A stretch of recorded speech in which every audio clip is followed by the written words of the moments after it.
I had to first realize what I was doing that was giving you a negative about me, that I didn't love Perception, yeah. you or had no care about you. That for me was hard. I'm like, oh, how could that even happen? But I had to look at myself. Well, how have I been responding? How have I been available? How have I nurtured this relationship? Especially we're family, and to me, a family is should be a close relationship. I know it's not for everybody, and I'm still working on some of those areas of my family that have kind of slipped away. But I desire to have that closeness again. So that was the first thing, and that was me, because I get to control how I respond to my family members, the people that God has put around my life, my friends, my neighbors, whatever. So that's just about me. I can't expect everyone else to change so that Right. I can like them or interact with them or whatever. So that was the first thing, was figuring out how I was putting off a vibe that was not approachable. And that was hard for me to realize.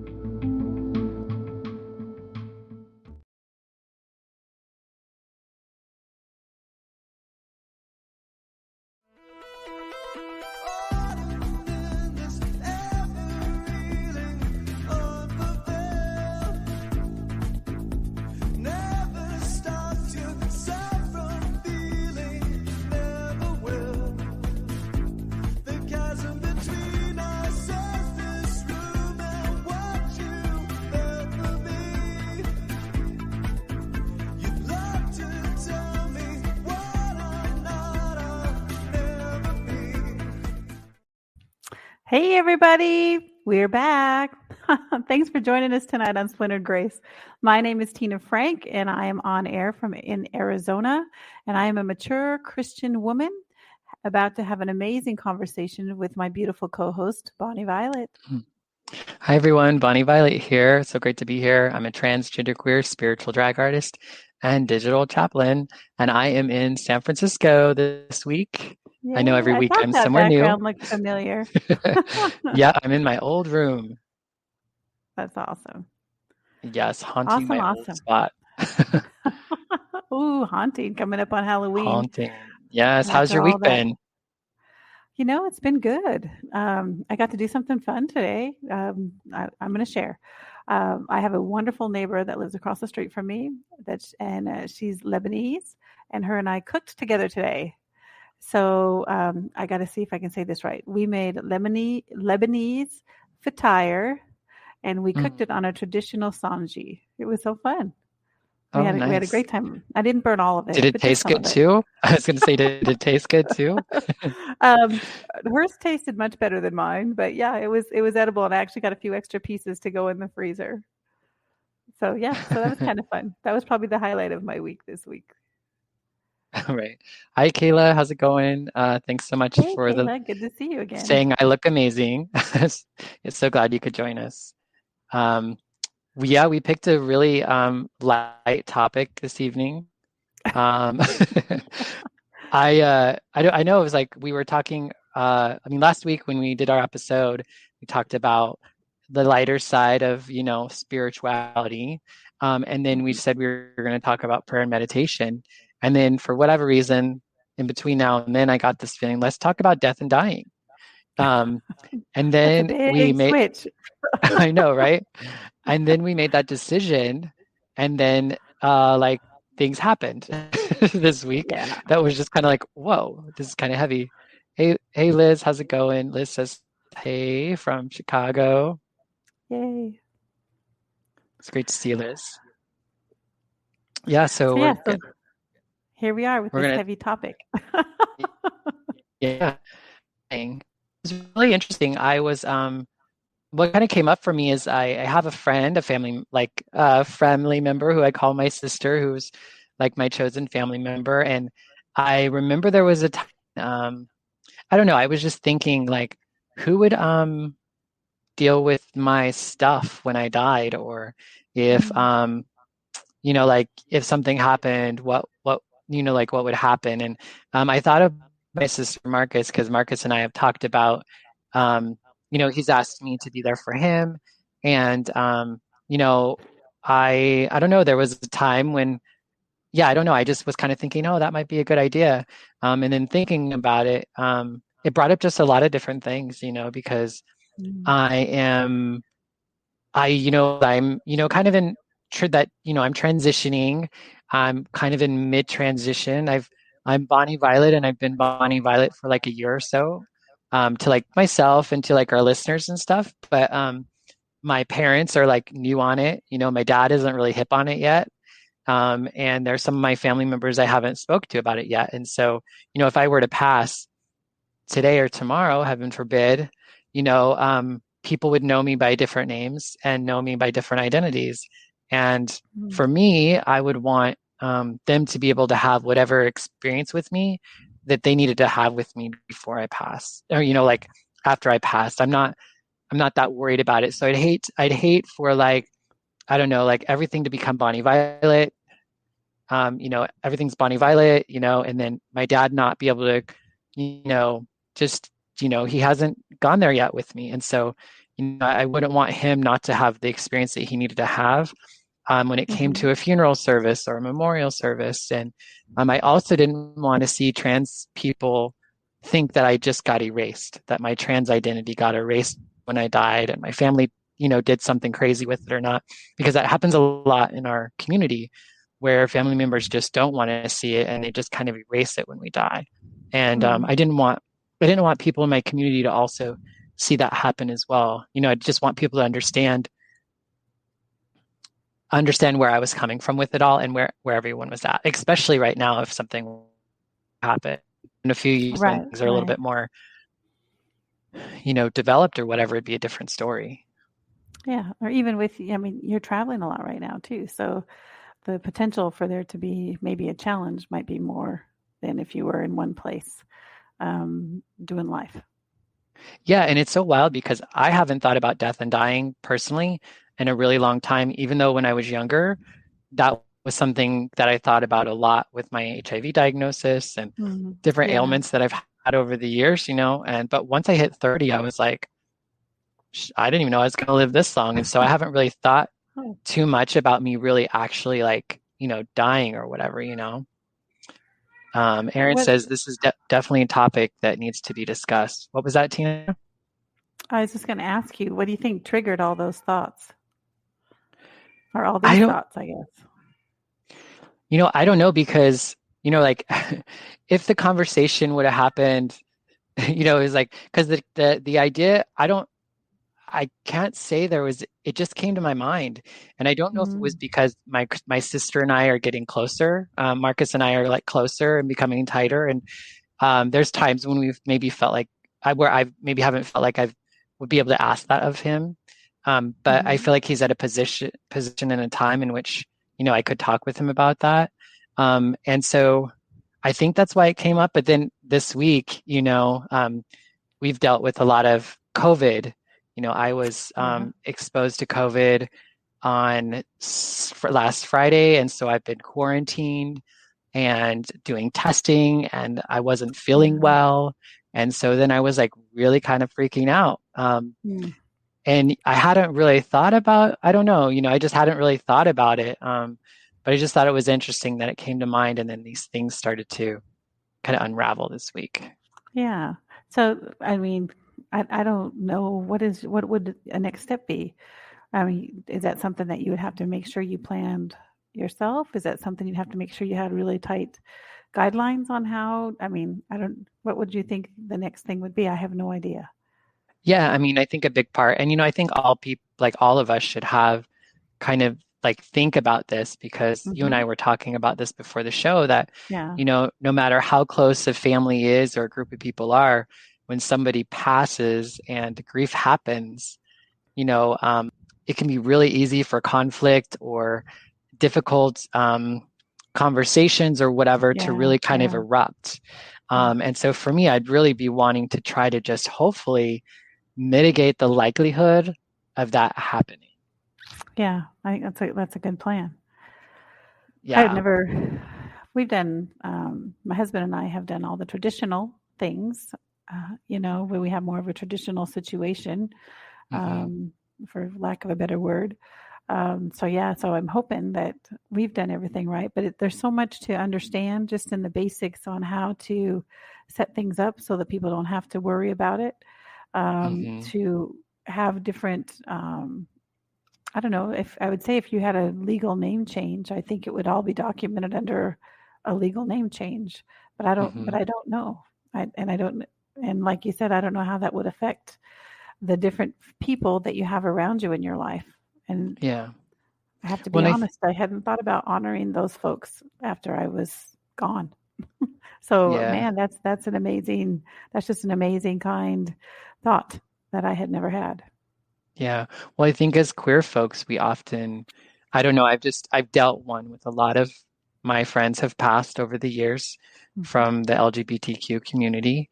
And I've had all the experiences. My very, very close friend passed as suicide. And as soon as that happened, his parents like took his body, took him away, buried him in a completely different state, didn't let his fiance, he actually passed the night of his wedding.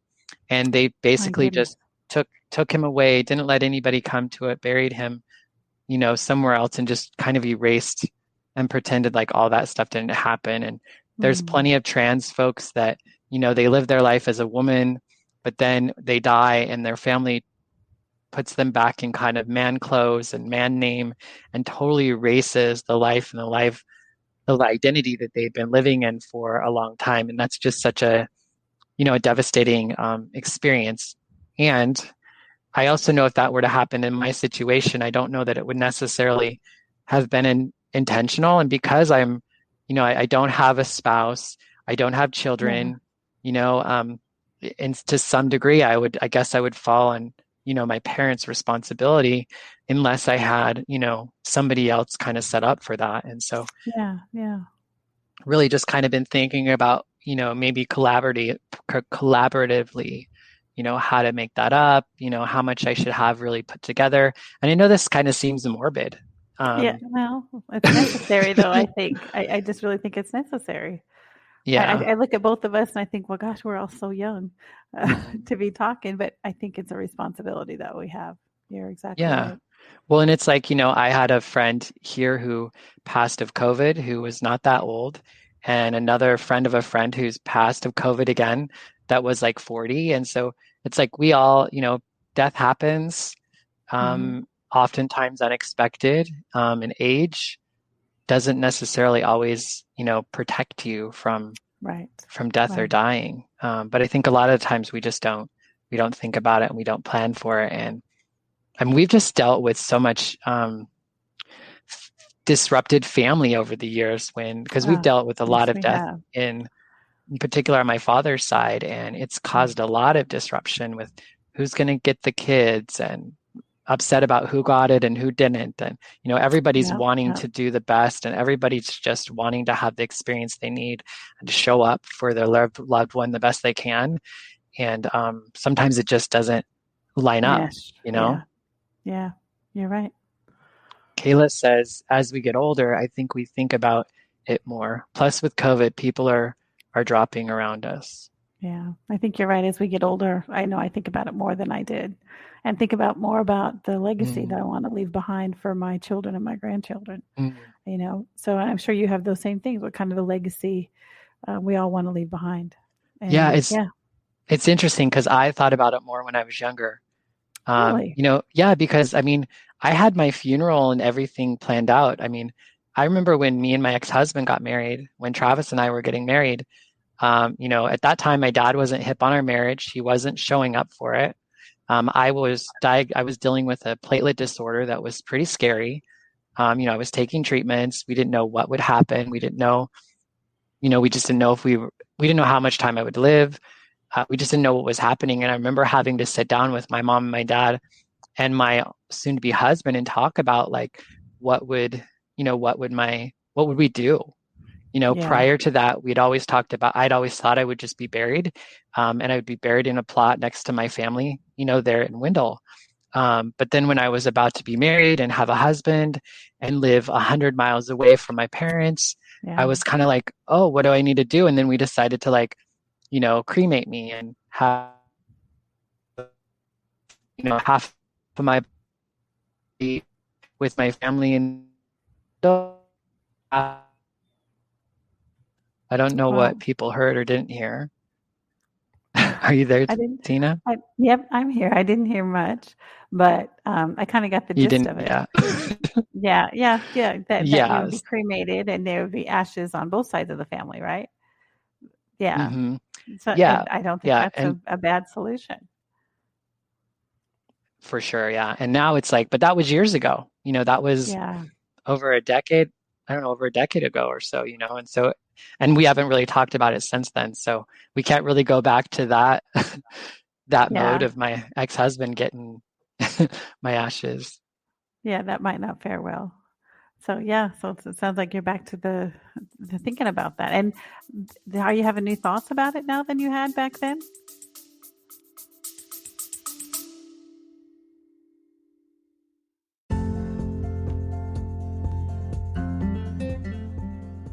Hey y'all, it's me again, Bonnie Violet. I just wanted to take a second and thank my Patreon members. Patreon members are folks who contribute on a monthly basis anywhere from $3 to $150 a month to support the work of a queer chaplain.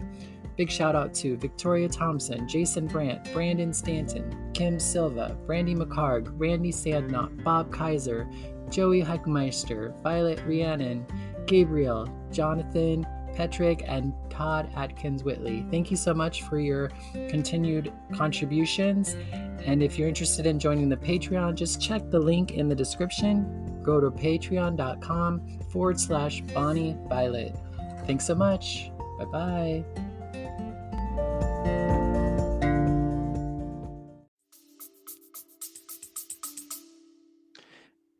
I mean, for me, I'm less and less concerned about an experience for me.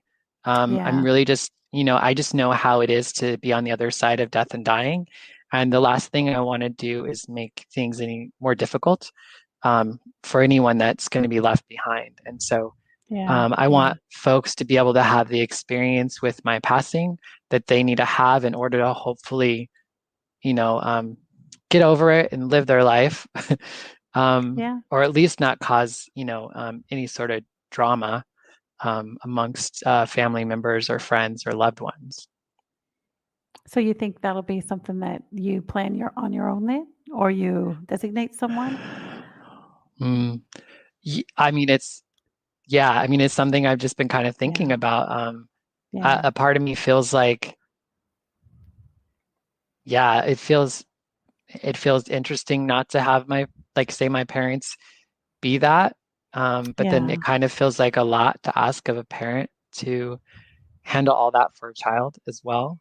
Um, so I don't know, but I also want to ensure that um, my family's uh, wishes to an extent are also, you know, um, honored. Con- yeah. So I think it'd probably, if possible, have some sort of a team situation, which is potentially maybe problematic, but and so I think like the probably like the best thing to do for that then is to like very clearly state what it is that I want and how I want things to be said or not said or celebrated instead of kind of leaving it to folks to kind of like figure it out. Yeah, yeah. I think that's kind of along the lines that I believe and think as well.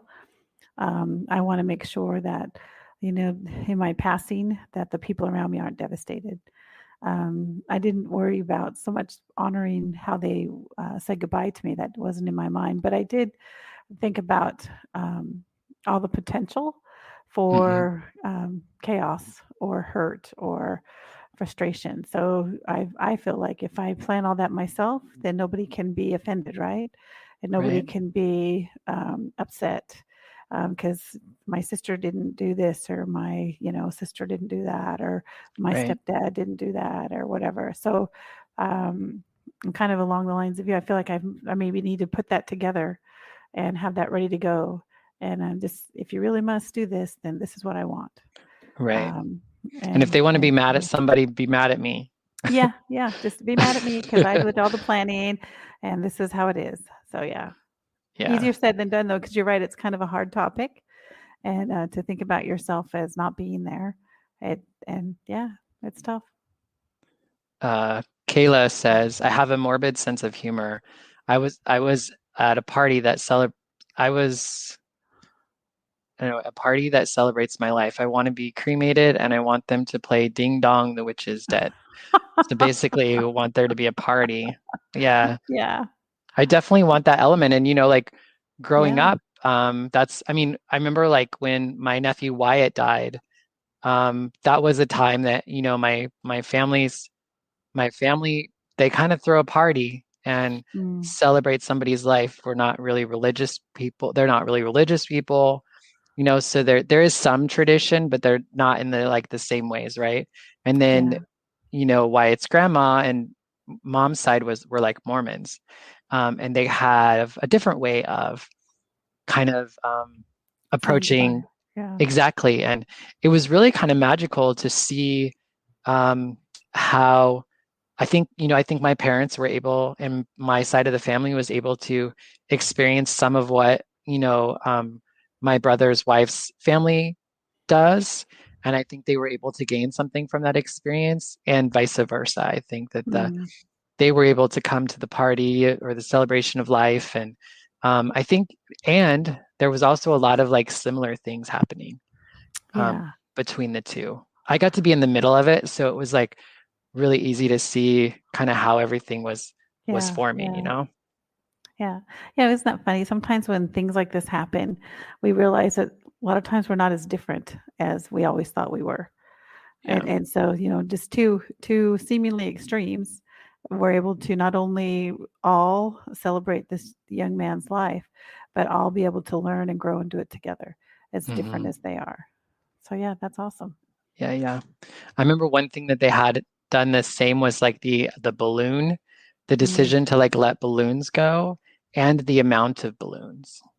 I Ah, think I think he had lived 99 days or something like that. And so I think they had like a balloon for every day that he lived or something like that. wow, that's awesome. I can't remember. It's been a few years now. Yeah, it's been a few years. Yeah. Wow, so Yeah. lots of things to consider. I Right? got all these things playing in my head now. Hmm. Kayla says, when my great grandfather died, we did a graveside funeral and there was no wake. We gathered at my great grandmother's and supported her. We went through photo albums, and instead of it being a cry fest, it was more of a life celebration. That's awesome. That's Mm, awesome. Yeah, I believe that photographs is one of the most important things we can leave behind, mm, because I feel like when we take pictures of things that we enjoy or things that are important to us or things that we love. So, yeah, photo albums are awesome. So, Kayla, that sounds like an amazing way to celebrate someone's life. mm. I think the other aspect of like thinking about like like the say the cremation or the body or the Hmm. pallbearers or the music, all those sorts of details. It's also, I think there's also the element of like DNRs or like the medical aspect of things. Like what if you find yourself on a Yeah, ventilator or on a machine, and how do you feel about that? And then your family has to kind of make that decision of whether to have you on there or not have you on there, or that yeah, really puts people in some difficult situations. yeah, it sure does. It sure does. And I think those are all decisions that if we love our families, that we can make those decisions ahead of time. Yeah, I yeah. think, yeah, I think that's a good plan to do that. Aaron says, I really can understand and relate to what you are saying. If something was to happen to me, I would want others to grieve in whatever way they need. If they need to grieve me as my previous self, okay, whatever is most helpful to them. If they want to grieve for me as my present true self, then I hope they can grieve in that way too. When we die, the way others grieve is more about what they need than what I might want. That's true. That's true. Yeah, I feel that way too. Yeah. I think our goal here is just to keep those people that love us from arguing with one another and Hmm. stealing the moment from both parties or however many people there are. So yeah. Yeah. Well, and I've had situations and funeral services. I don't know. I think I've been to some funeral services where, People approach it differently. I think Hmm. sometimes you'll have pastors who are more preachy. Yeah. I've been in situations where like I don't know, somebody who had passed who was like once Mormon and then was killed in a car accident. Like I don't know, it's just like I feel like sometimes there's some things said that don't quite line up, or you know what I Yeah. mean, or kind of judgmental or whatever. So I think there's also some thought into that aspect too, is who's going to be officiating, what's going to be said or not said. Right. Right. Um, Kayla says, wow, y'all have opened my eyes about this and made me think of a different perspective. I think that was part of our thought process, was to bring up some things that maybe we ourselves hadn't considered until we talked, and maybe that other people hadn't considered as well. Hmm. Yeah, and there are resources out there for folks. A lot of times if you are involved with a church or religious community, you can go to your pastor. You can kind of, I think, talk about those sorts of things. Absolutely. And then also just like your medical doctor, as far as getting like a DNR, which is like a do not resuscitate order, or any of the kind of medical wants or desires that you'd have if you were not in a position to make that decision for yourself. A lot of those things you can just start the process, um, now. Yeah. Yeah. Have a plan. I'm all for having a plan. Yeah. So like if something happens between now and the time I get to write everything down, I think I made myself somewhat clear in what I would like, but also there's so much more detail. There's a lot I said, Oh but my there's a lot goodness. I didn't say, right? Yeah. It's typical. Once you get going, you're like, oh, I hadn't considered this. I hadn't considered this. I didn't know this was important. So, yeah. Hmm. I think going through that process, I'm a little older than you. And I have gone through the process of setting up a will, setting up a trust, and doing some of those things for my family. Hmm. And so there was a lot of things when the questionnaire that we filled out, and thank goodness for a questionnaire to prompt these thoughts, because I would never have thought of half of this stuff. And it just really gave my husband and I a lot of great talking points and Hmm. understanding. And I would say the whole process actually kind of gave us a better understanding of who we were. Maybe if there was a gray area that presented itself, that we would be able to make the best choice based on our one another's um, desires. We felt more confident in that. Hmm. So yeah, I think this is a good topic, and I encourage you guys to ask some of those questions, or involve someone else who can ask you some of those questions. Yeah. Aaron was saying, I do worry though about arguing among people about Mm. how to see me, especially since currently I haven't had a legal name change. And Kayla says that sounds like a nudge, nudge, hint, hint, Auntie. LOL. Yes. So yeah, Yeah. I remember I don't know. Death is kind of weird. And the things that we do sometimes is weird. There's some like weird traditions. I right. remember my when my ex-lover passed away, and I guess trigger warning for folks, but he passed away to suicide. And it was really interesting. His mother had us like um, kind of be with him while he was on the roof and making the decision. Like, Oh, yeah, it was really like intense, and it was kind of like, but it was something that I think was really important for her um, to express, as part of the process. Because she said we were there with him, and he jumped, but he went up, and so it was a way of rewriting the mm, the ending that he went up to heaven. He didn't, go down. He just went up. yeah, And so I felt like that was a unexpected, but also yeah, kind of a nice way to go about it. And oftentimes when people pass of suicide or drug overdose or certain things like that, people just they don't want to be honest about it. They don't want to talk about yeah. it for whatever reason. There's a lot of stigma around that way of passing. Wow, I had no idea. Yeah, I know, right? I mean, in my community, I, it's just I've had to deal with it a lot. I've buried yeah, so many friends and loved ones over the last few years. We're getting HIV when I was young, and living and working in HIV and AIDS and all that, I always thought that that's where I was going to experience a lot of the death and dying. And I've been experienced more death and dying in the form of overdose and suicide in my friend group, like literally like more than, the fingers on my hands, maybe my fingers and my toes. So it's something that's definitely plagued, I think, our community in a lot of ways. Wow. I'm so sorry to hear that. I've haven't lost, I've lost my dad, which was very significant for me, but real close. I haven't, since COVID though, I've just even in the last 30 days, I've had a lot of losses. Some really close to home, some a little further, but people that, man, we were just doing life together. So it's been pretty devastating. And so I think having a plan or having these conversations about putting together a plan, I think is important because, like you said before, death has no age limit or number. So we have to be aware and prepared. As much as we can, huh? Yeah. And you're right. It's not about us at that point. And we do this more for the people that we love versus ourselves. So, yeah. Yeah. I know when we were talking about death and dying, we were kind of talking about the semantics of what to do or whatever. But also, I think part of that, is also like, I guess, what happens after we die. And Kayla says, yes, with COVID, there is no rhyme or reason. Yeah, there really isn't.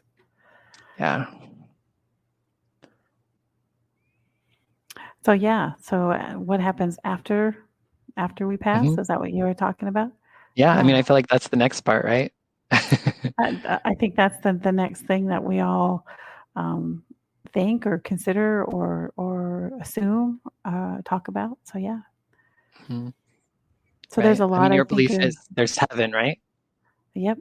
I believe that there is heaven and that to be dead in the body is to be alive in the spirit. And the spirit just goes to heaven. Yeah. Yep, it goes to heaven, and we spend eternity with Jesus and with all those people who've gone before us and those who are going to come after us. So, yeah. So is that everybody who's lived and died? Not everybody who's lived and died. Everyone who has accepted Jesus as their Lord and Savior, and believe that there's a heaven. Some people, I don't think, believe that there is a heaven. So, but we won't know until we know, right? That's I believe that's the truth. It brings me a lot of peace. To know that if something happens to me here, that I'll be alive in eternity. And I pray that the people that I love are going to be there with me. Yeah. So if somebody just didn't understand or get heaven or whatever, or believe in it, then they wouldn't get to go to heaven? I think there's a difference between not knowing or not understanding and choosing not to believe. So if someone just chooses not to believe, then I think there's a possibility that they won't be in heaven. I never try to assume that I know anyone's heart or assume that I know everything. I know what I read in my Bible, and I know what I believe to be true, but until I've actually passed, I won't know. But I believe it to be true based on my Bible. Yeah. Kayla asks, Tina, do you think we will know the people in heaven like we knew them on earth? Or do you think we won't recognize each other? That's a great question. I think we will. I think we'll recognize and I think we'll know one another. But I think we're not going to have an earthly body. The Bible says that we're going to have a heavenly body, and a heavenly body that has no blemish, that has no sickness, no disease, no scars, no things like that. So I think we will. I think it'll be that spirit that recognizes spirit. The Bible talks about the deep recognizing the deep, and I think that's what we'll recognize and understand with one another. And how do you just forget then the people who don't make it? Or how does I just feel like that would be such a loss. I don't know how I would experience that in heaven. Yeah, see, I don't know, and that I'm aware of. And I don't know everything about the Bible, that I'm aware of. It doesn't go into detail about that. Mm. So I don't know, but I like to think that my pops, um, that I'll know him, that he knows me. I like to think that he's looking down on me, and when I'm looking at his pictures, and my heart smiles, or in those moments when I just need to know that my dad's listening, I feel like there's a possibility that he is. So I don't know the Bible that I'm aware of. Again, I don't have the Bible memorized or know everything about it, but I have not found anything that says that to be the Yeah. truth. That was always the thing that I struggled with, is this idea of like, I don't want to be in heaven. And how can I be in heaven if the people I love aren't there? I know I say Yeah, that a lot, but Aaron says, I think ultimately no one will really know what happens until they pass. that's true. That's true. And Kayla says the Bible says there are no tears in heaven, so we might not remember those who are not there with us. And that's a possibility. So And she says, I agree. I'm not sure yeah, what on, but yeah. I think she just agrees that we may not know until we get there. Mm, But I don't think there's any harm in finding comfort and thinking mm, that my papa can see me once in a while when I need him to. yeah, not at Yeah. all. So Bob Kaiser said, I would what? Would you cry in yeah, heaven? I would. I'm not sure. Maybe Bob will add more to that, Maybe. but it could So be just what slightly about delayed. oh, that could be. So what do you think about life after death, or is there life after death, or is there heaven? Yeah, Bob Kaiser said he'd be sad if people I loved didn't make it, especially for eternity. Yeah. Yeah, Yeah. Me that too. was I don't always want just anyone to something be. I really Yeah. quandered, was like, I don't know how I could be okay. And in some of the understandings of the Bible, the idea that not everyone's going to make it, or you have to do certain things in order to get there, then there's probably the likelihood that people are going to fall short, I guess. I don't have that necessarily. I don't see things that way now, but I know that as I was learning about heaven and reading the Bible and coming to understand things when I was younger, that was something I really grappled with, the idea that like that good people or people I loved or cared about weren't going to make it. And somehow I was for some reason, or do you know what I mean? Yeah. The role of a Christian is to share the gospel, and that's to share that the truth of who Jesus Christ is, and that he died for our sins, and that because if we believe in him, that not only can we have a life here that's going to have purpose and um, what's the word I'm looking for, hope and uniqueness. I mean, all those things are potential to us, but then we can go on into eternity. I just that's part of our faith step and walk. Mm-hmm. Sometimes here, when things get crazy, like when we were all in COVID and trying to figure stuff out, and our life is changing so much, it was comfort to me to realize, you know what, um, this isn't going to be here in eternity, and Mm. I can manage this for the moment, and I can find peace in knowing that, one, I'm not alone, because I could feel the Holy Spirit, we talked about that last week, in me, to find peace and comfort and a space to move forward, and if the worst happened, that I would have eternity to look forward to. Mm-hmm. Bob says, actually not sure I would want to go if those I love weren't there. Great Mm, conversation. And I think for me too, it's like, I'm not sure what happens once we pass. I barely know what's going to happen tomorrow. I barely understand today.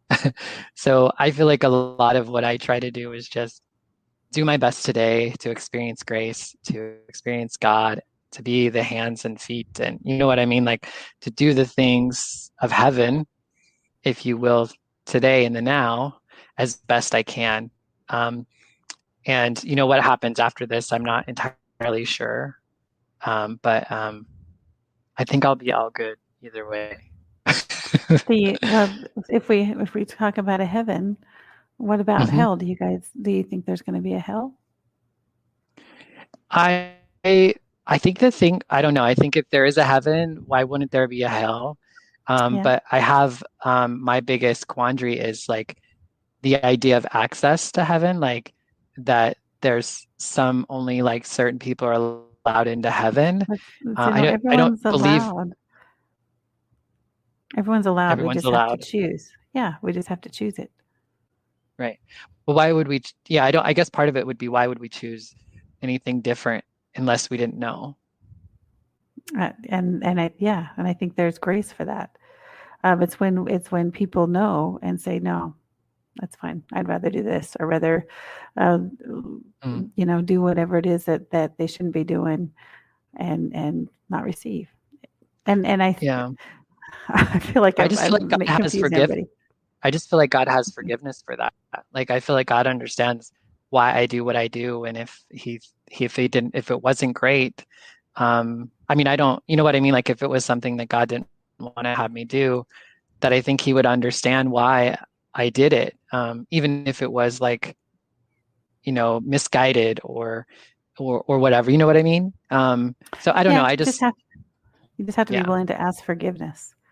Mm, And so there that's the piece. A lot of people don't want to ask forgiveness. People don't want to realize they're that we all live in sin. I'm a sinner. I know you and I've talked about you don't like that word. But as we move, even as someone who is saved and loves Jesus and knows they're a sinner, I screw it up a lot. mm, But I still have to repent, and ask for forgiveness. And you're right. There's always grace there for me. There's mm, always grace there for me. There's always another open door for me, another opportunity to start over, another opportunity to shift. There always is. But I think if we forget that part of repentance so that there can be acceptance and regained significance and regained, security, then I think we can be lost in all that. mm. So Yeah, that's what that is. But it's and I get available to everybody. right, and I get and understand like what you're saying, and I don't necessarily hate the word sinner or sin. I think that it has its place in understanding. I think I just sometimes don't agree with what one person, it's an individual thing. What takes me away Mm, from God might not take you away from God, or vice versa. And so that's when the thing I get a little, so yeah, we all have the ability to yeah. sin. To me is to fall short, right? So we all have the ability to fall short, in the eyes of God, in the eyes of our fellows, in the eyes of ourself. And we could repent for that, right? We acknowledge that we did this harm, we did this thing that was not our best. And Yeah. we can acknowledge it and move on, whether we acknowledge it to God, whether we acknowledge it to our community and God. I mean, I think there's a lot of so I think there's a lot of ways that people do it, even if it's not done in a church with a Bible. Oh And yeah. you know what I mean? Yeah. Yeah. As long as you have repentance before the Lord, all the rest of that stuff's optional. And it doesn't have to be done in a church. And I don't have to stand Yeah, up and tell everybody at my church all the horrible things I've done. Thank right, God, because I would have right. been doomed a long time ago. Yeah, yeah. Kayla had mentioned this a little bit earlier, but she said from working with survivors, some of them believe that we are in hell on earth. But I think the Bible gives us a different idea of what hell is. I agree with you, Kayla. It sure does. Yeah, I'm getting ready to. I'm speaking on a panel tomorrow for the nationals. It's like the National Society of Domestic Violence, Sexual Assault, and Mental Health. Mm, And one of the things that they're talking about um, was how faith can be used to help with trauma healing. And mm, how does one access God? How does one access spirituality in a way that can help them heal their trauma?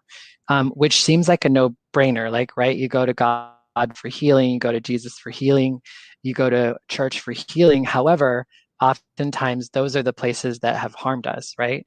And our ideas or our understanding of God or our theology or whatever doesn't allow us to believe that God does that for us, or some sort of, you know what I mean? Like, and so I think mm. I think part of it is being able to, when we're hurt and we're harmed, it's difficult for us sometimes, I think, to open up and be vulnerable in order to heal. And so we're kind of, that's kind of what I'm saying. Sorry. No, it's all good. I get it. I just wanted to say we got to remember, just like you and I figured out, the church is not God. The church is just a group of people all trying to pursue their best, hopefully, in community, chasing after God. But we're definitely not perfect, and we're definitely going to screw it up. So we have to put that in perspective. The hard part, though, is when we go to a church with an expectation of what we think the church should be or how it should be or what it should look like, and they fall short, or they even are aggressive towards us in a negative way. It's hard not to see that as God's reaction to us. But that's not God's reaction to us. That's the reaction of religion. And there's a big difference between a relationship with God and a religious body. And although they can interact to a point, the relationship with God needs to trump the religion. And that's what we see all through the Bible. And it doesn't always happen. And that's why there's grace. And that's why, like you said, we have to push forward and try to recover and learn to trust God and not the actual religion. Indeed. Yeah. Because I know I'm going to screw it up again. Just saying. I'm sorry out front. Right. Sheila is asking, how can I share this post? You should be able to just click share in the top or left of the screen. It does appear like you're on Facebook. So if you're on Facebook, YouTube, Twitch, you should be able to just click a share button. You can also, put at so-and-so if you're wanting to tag somebody. That's a way you can let them know about this as well. We also do have this podcast. We have this on podcast format. So we do this live, and we do love having a live audience so that people can interact with us. Like we had a lot of great participation today, but you can also listen to our previous episodes, on podcast at Splintered Grace, wherever you listen to podcasts. So hopefully you figured out a way to share this post. And if you end up not, feel free to direct message us, and we'll try to connect with you to let you know how you can do that. But we have reached the 45-minute time frame that we're trying to stay in anymore. So would you like to take us out, Tina? Sure, I'll do my best. So you guys, thanks for joining us. This was a hard topic for us. We almost bailed out right at the last minute. So I'm glad we didn't. And thank you guys for all of your feedback, your questions. I hope we had something to offer that's helpful to you. And if you want to continue the conversation, feel free to reach out to us directly. We're happy to do that. If you want to talk more, we can go again next week and go a little deeper and have a broader conversation if you'd like to do that. But until then, you guys have a fabulous week. Thanks for joining us. And it is my pleasure to be able to be a part of this amazing podcast. Yes. And join us next week at 5:30 p.m. Pacific Standard Time, wherever you're watching us now, if you're watching us live. Maybe we'll do prayer and meditation next week. Maybe. Yeah, we promised that last week, but maybe we can do it this next week. We'll do prayer and meditation. Meditation. Yeah. All right. Well, take care, everyone. Have a great week, and talk to you soon. Splintered Grace Podcast is brought to you by a queer chaplain. Follow us on all of our social media, Instagram, YouTube, and Facebook at The Queer Chaplain. Listen to us wherever you listen to podcasts. Subscribe, comment, like, and share. Feel free to tip us at Venmo, Bonnie Violet, and support monthly on Patreon. The song is original by Stephen Sandnoff, The Chasm Between Us. Rest in peace, Stephen.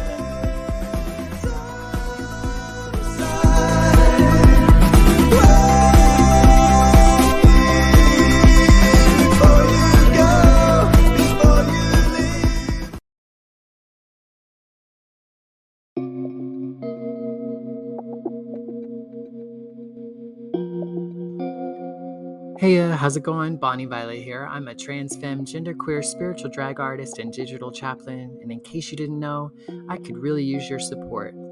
Engage, rate, subscribe, follow, comment, share this episode, book me to keynote, panel, guest on your show, or officiate your wedding or memorial, in or out of drag, collaborate, join the team, be a guest, make a pitch, sponsor an episode, join my Patreon, send me a tip on Venmo or PayPal. Just do something. Thank you so much for your continued support. Check out the links in the description.